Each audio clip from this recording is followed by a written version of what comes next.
माँ, आप मुझे समझती नहीं हो। आप मेरे पे बहुत प्रेशर डाल रहे हो। भाई, तुझसे ना होगा। तू मेरे को नहीं समझ सकता, तू मेरी चीज़ों को नहीं जान सकता। ऐसे ही कभी कभी हस्बैंड से भी बोलते कि मैं उसके साथ इतना रह ली, उसको मतलब इतना प्यार करती हूँ, पर वो मुझे समझता ही नहीं है कि मुझे किस चीज़ से हर्ट हो सकता है, या मुझे कोई चीज़ बुरी लग रही है, या मुझे क्या एक्सपेक्टेशंस हैं। मैं चाहती थी कि वो मुझे इस बार एनिवर्सरी पे या बर्थडे पे ऐसा कुछ गिफ्ट करे, पर उसने कुछ भी नहीं गिफ्ट किया मुझे। छोटा सा ये चीज़ ला के दे दिया, तो मुझे अच्छा नहीं लगा। मैं उसको हर बार इतनी सारी चीज़ें गिफ्ट करती हूँ। मैंने उसको पिछली बार इतनी महंगी वॉच गिफ्ट की, या ऐसे ही दूसरे रिलेशन्स में भी है जहाँ पे आप अगले को कह रहे हैं या ब्लेम कर रहे हैं, अक्यूज़ कर रहे हैं कि वो आपको नहीं समझता है। बहुत कॉमन है। और नहीं तो मतलब तीसरे चौथे पीछे से लोग बोलते हैं कि वो तो ऐसी है, वो तो ऐसी है। So basically nobody is trying to understand. हम एक तो दुनिया को समझाना चाह रहे हैं, खुद दुनिया या रिश्तों या उन इंसानों के बारे में नहीं समझना चाह रहे। हर बार हम क्या बोल रहे हैं कि वो मुझे नहीं समझता, पर क्या आप उसको समझते हैं? क्या आपने कभी उनको हर्ट किया है? क्या आपने इन सब लोगों के एक्सपेक्टेशंस के बारे में कभी सोचा है? तो उनकी भी हर्ट होती है, और शायद इस चीज़ के ऊपर लड़ाई भी होती होगी, भाई से, बहन से, माँ बाप, आपके लाइफ पार्टनर से, जो भी आपके पार्टनर हैं उनसे, रिलेटिव कलीग से, क्या कहेंगे, और रिश्तेदारों से जो आपसे छोटे या बड़े, या बुआ मासी मामा हैं, वो आपको नहीं समझ रहे।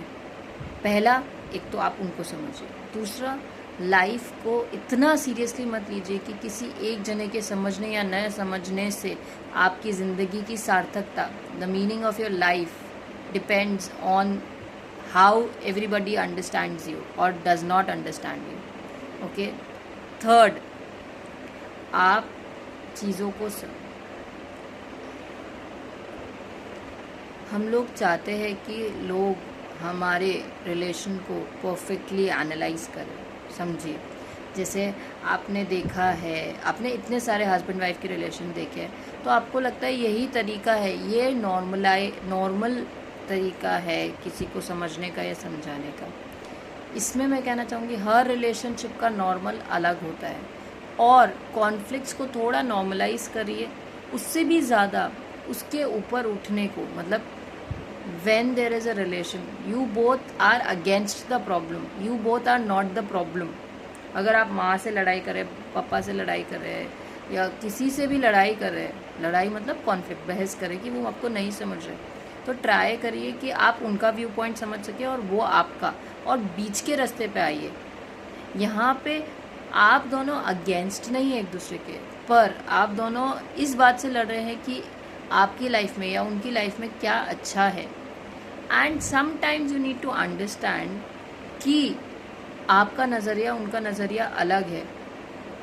आपका कप चाय का और उनका कप चाय का अलग है, तो स्वाद भी अलग होगा और तरीका उसको बनाने का भी अलग होगा। लेट्स से कि आप एक नॉर्मल लाइफ जी रहे हैं, अब कहते हैं ना बॉडी भी अलग होती है, तो सोच भी अलग होगी, राइट? और इच्छाएं भी अलग अलग होंगी। तो आपको ये चीज़ उस, बोलते ना, उस पर्सपेक्टिव में सोचनी पड़ेगी। मेरी माँ मुझे नहीं समझती, पर क्या आप अपनी माँ को समझते हैं? वो ऐसा क्यों कर रही है, किस लिए कर रही है, क्यों कह रही है, उनको कोई चीज़ बुरी क्यों लगती है?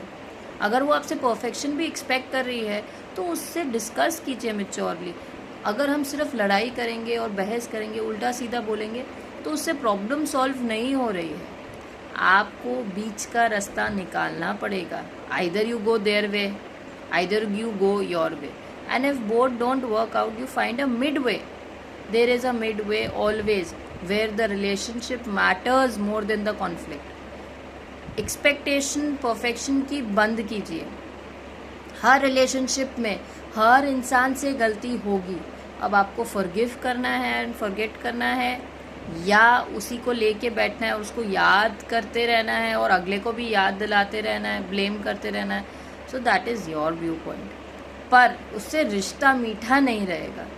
जैसे भगवान है, आपने भगवान से कुछ मांगा, भगवान ने नहीं दिया, नेक्स्ट टाइम मांगा नहीं दिया, थर्ड टाइम मांगा नहीं दिया, तो आप मांगना बंद नहीं करते हो पहली बात। और भगवान से आप नाराज़ नहीं होते हो, आप मांगते रहोगे, आप सोचो कि भगवान के पास बेटर प्लान्स है।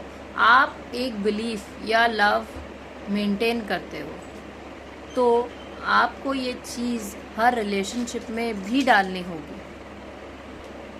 Thank you, please heal.